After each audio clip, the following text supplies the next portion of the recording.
So after many years of being on the market, DB Schenker finally gets sold to DSV, already one of the largest freight forwarders in the world. The impact of this acquisition of DB Schenker by DSV, a Dutch company, will mean that they are now arguably one of the largest, if not the largest, freight forwarders in the world.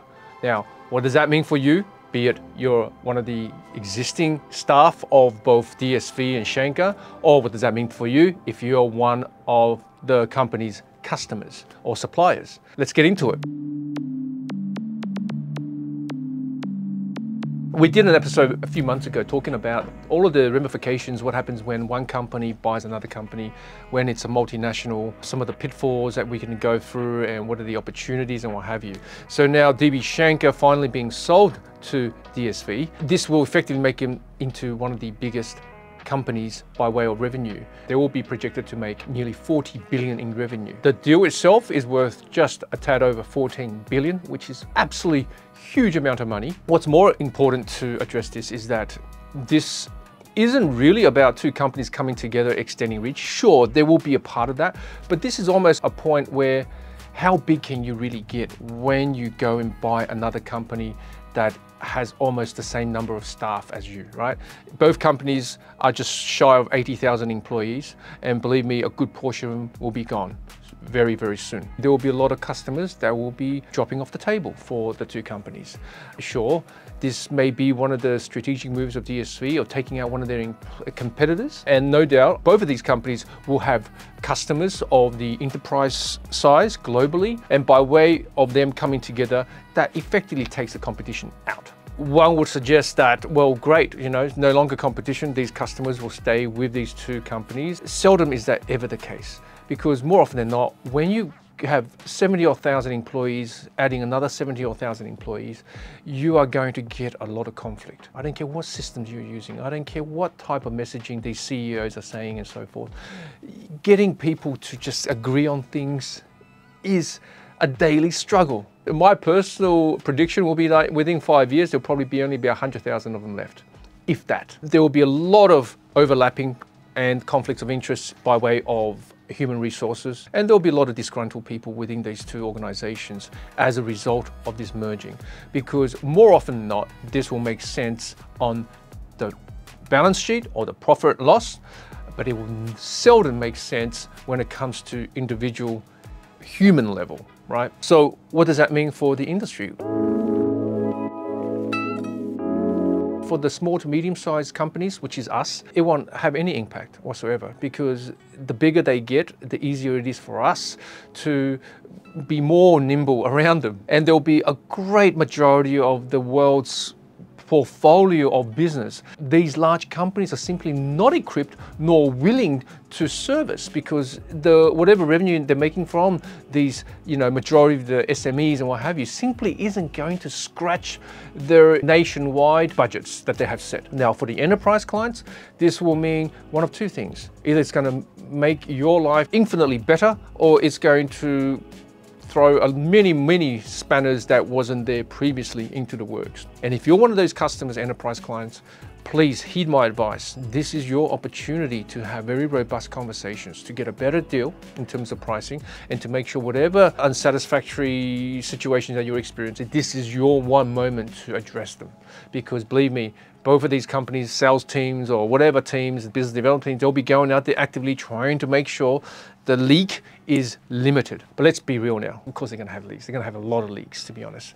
And it's all about how well all of the management levels, from middle management to the senior management, how they actually do come together as a cohesive force. Make no mistake, this isn't going to take 1 or 2 years for them to come together. Maybe by name, on paper, or on websites, or what have you, there might appear as one. But realistically, practically speaking, you know, behind the curtain speaking, I don't think they will come together in less than 5 years. There are many examples in the past where an organization I've worked for that's been around for, you know, more than 10 years, and many of the companies that's being absorbed by this entity still haven't come together. It is very interesting times. It will mean a lot of great things to shareholders, because the shareholders of these businesses simply don't have understanding of the inner workings of the freight industry and how chaotic it is. From an industry insider, it's never a good thing. because a lot of the people will leave, a lot of the customers will go, the balance sheets will reflect that immediately. And what's worse is that you have a potential of jeopardizing what you had previously. So by all accounts, they have more to lose than to gain. Are they going to have a better reach and better buying power and all that sort of stuff? Absolutely, 100%. But is it going to make that much of a difference when you already have 70,000 people, you add another 70,000 people? That's a lot of overheads. Whatever business you were carrying, that's already massive amount of volume. Don't forget, the larger you are, the slower moving you are. And you don't have the luxury of taking risks.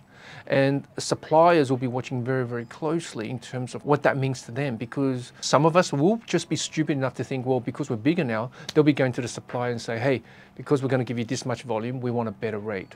Sure, that may sound logical. One of the pitfalls people often forget is that, well, that supplier was perfectly fine in terms of fit, servicing your portfolio business.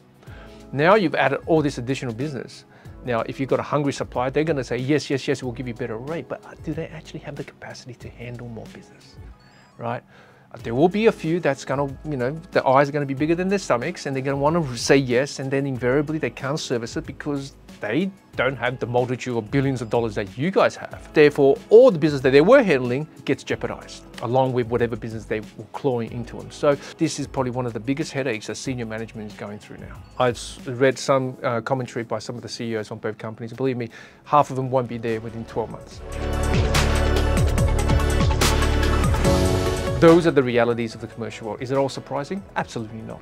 Everybody knows this. But we all have to put on a facade and tell people that this is a great thing. So either you're a staff, you're a manager, or you're a supplier or a customer. Ask, what does this actually mean for me? I've been in these situations working with companies on both sides, and it rarely meant stability or anything positive. And as SME competing environment, this is good news for us, because we know there will be a lot of disgruntled people, be it people wanting to leave, and we can hire a lot of good people, as well as customers who are just going to go, you know what, we were having a good thing with Schenker or DSV, and then all of a sudden just changed because we just felt we haven't got attention. One of my cardinal rules is that you're using the right provider if you are in their top 20 list.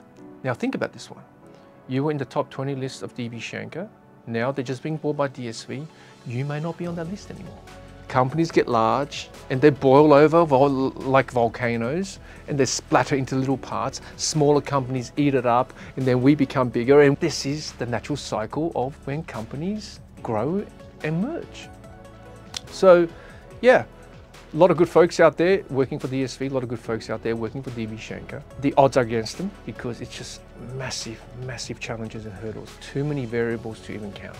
And if you're a customer, well, just make sure that your priorities are set straight. This is probably a good measurement to test whether you're important or not, is by asking for what you want and see how they respond. If they respond actively and giving you what you want, good news. It means that you're important to them. But if all of a sudden they're a bit lukewarm or they're not, that means you're not important to them. And let that be a sign for the things or for the times to come. It's a bit of commentary, and yeah, this is what we do, and we love freight, and it's always exciting to see things like this happen. Thank you.